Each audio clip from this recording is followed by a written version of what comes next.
नोएडा में निक्की भाटी की कथित दहेज हत्या का मामला सुर्खियों में है। पुलिस से लेकर महिला आयोग भी हरकत में आ चुका है। इस बीच मृतका के बेटे का बयान भी आ रहा है। माना जा रहा है कि वो चश्मदीद था।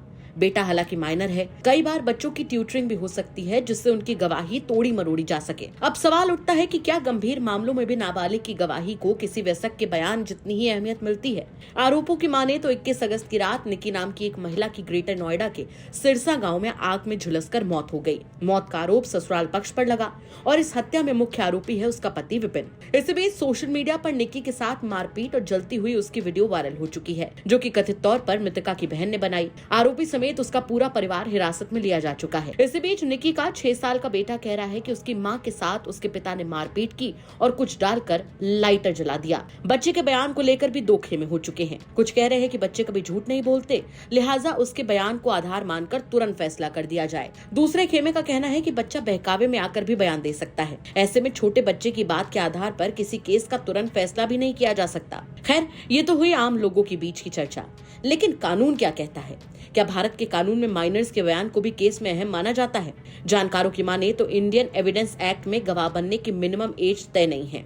इसका मतलब ये है कि बच्चा चाहे जितनी भी कम उम्र का हो, अगर अदालत को लगता है कि वो सवालों को समझ सकता है और उनके फैक्चुअल जवाब दे सकता है तो उनका बयान वैध माना जाएगा। इसी साल की शुरुआत में सुप्रीम कोर्ट में एक मामला आया जिसमें एक 7 साल की बच्ची अकेली गवाह थी। केस में उसके पिता ही मां की हत्या के आरोपी थे। बच्ची चश्मदीद गवाह थी। मामले में जज ने खुद बच्ची से बात की ताकि समझ आ सके कि उसकी समझ कितनी पक्की और तार्किक है।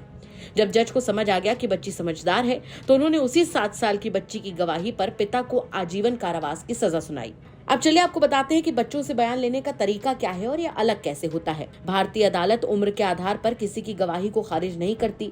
जानकार कहते हैं कि इंडियन एविडेंस एक्ट के तहत बच्चा बयान दे सकता है और अदालत को यकीन हो जाए कि वो सच बोल रहा है तो उसकी गवाही पूरी तरह से वैध है। लेकिन बयान दर्ज करने की प्रक्रिया आम वयस्कों के साथ होने वाली प्रक्रिया से बिल्कुल अलग है। मसलन दिल्ली को ले तो यहाँ हर जिला अदालत में चाइल्ड विटनेस रूम बनाया गया है। सुप्रीम कोर्ट की गाइडलाइंस है जिसमें एविडेंस एक्ट में साफ साफ बताया गया है कि बच्चों से किस तरह से सवाल पूछे जाएं। घटना के तुरंत बाद पुलिस और फिर मजिस्ट्रेट के सामने चाइल्ड विटनेस का बयान होता है, जो कि बहुत नर्म और शालीन ढंग से होता है। इसके बाद अदालत में गवाही की बारी आती है। एडल्ट विटनेस को समन भेजकर कोर्ट बुलाते हैं, वहीं बच्चों के साथ ये नहीं हो सकता। यहाँ बच्चे की गवाही के लिए अदालत तक लाने की अलग व्यवस्था की जाती है। जानकारों की माने तो गवाही के समय बच्चे के लिए गाड़ी और एक रिसोर्स पर्सन भेजा जाता है। आमतौर पर रिसोर्स पर्सन कोई महिला होती है जो कि बच्चों के साथ प्यार से डील करना जानती हो और पहले भी ऐसे मामले देख चुकी हो। इसी बीच विटनेस रूम को बच्चों के हिसाब से तैयार किया जाता है। वहाँ चॉकलेट, चिप्स, खाने पीने की दूसरी चीजें रखी जाती हैं ताकि बच्चा कंफर्टेबल हो सके। चाइल्ड विटनेस रूम से अलग जज का कमरा होता है, जहाँ जज के साथ स्टेनो, डिफेंस काउंसिल और एक सरकारी वकील होते हैं। एक और कमरा होता है जहाँ आरोपी होता है, जिससे बच्चे को पहचानना होता है।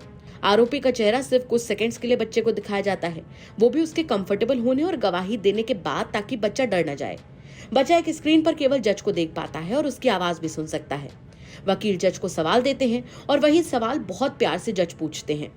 विटनेस अगर समझ ना पाए तो रिसोर्स पर्सन वही सवाल दोहराती है। ये प्रोसेस तब तक चलता है जब तक कि बच्चा सवाल का मतलब सही तरीके से ना समझ जाए। यही जवाब स्टेनो लिखता है। हालांकि बाकी मामलों की तरह यहाँ भी डर रहता है कि बच्चों को डरा धमकाकर या लालच देकर बयान बदला जा सकता है। ये बात अदालत भी जानती है। बच्चा अगर बयान बदल रहा हो या ऐसा लगे कि उसकी ट्यूटरिंग हुई है तो जज उस पर ध्यान देते हैं। उससे कई बार एक ही सवाल को अलग अलग तरीके से लेकिन प्यार से पूछते हैं ताकि दूध का दूध और पानी का पानी हो सके। इसके बाद ही स्टेटमेंट दर्ज होता है।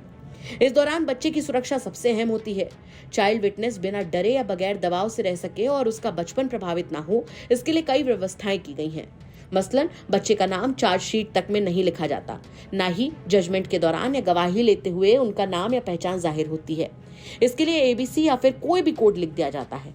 भले ही लोग जानते हो कि फला केस में बच्चा गवाह है, लेकिन अदालत अपनी तरफ से पूरी सतर्कता बरतते हुए कोई भी लिखित रिकॉर्ड नहीं रखती। बच्चे का बयान भले ही काफी सोफिस्टिकेटेड तरीके से दर्ज किया जाए, लेकिन उसकी विश्वसनीयता काफी ज्यादा मानी जाती है। वहीं वयस्कों की गवाही कई बार खारिज हो जाती है। जैसे अगर वयस्क कोई बयान बदले तो समझ आ जाता है कि वो किसी दबाव या लालच में है। ऐसे में जज उसकी बात को अमान्य कर सकते हैं।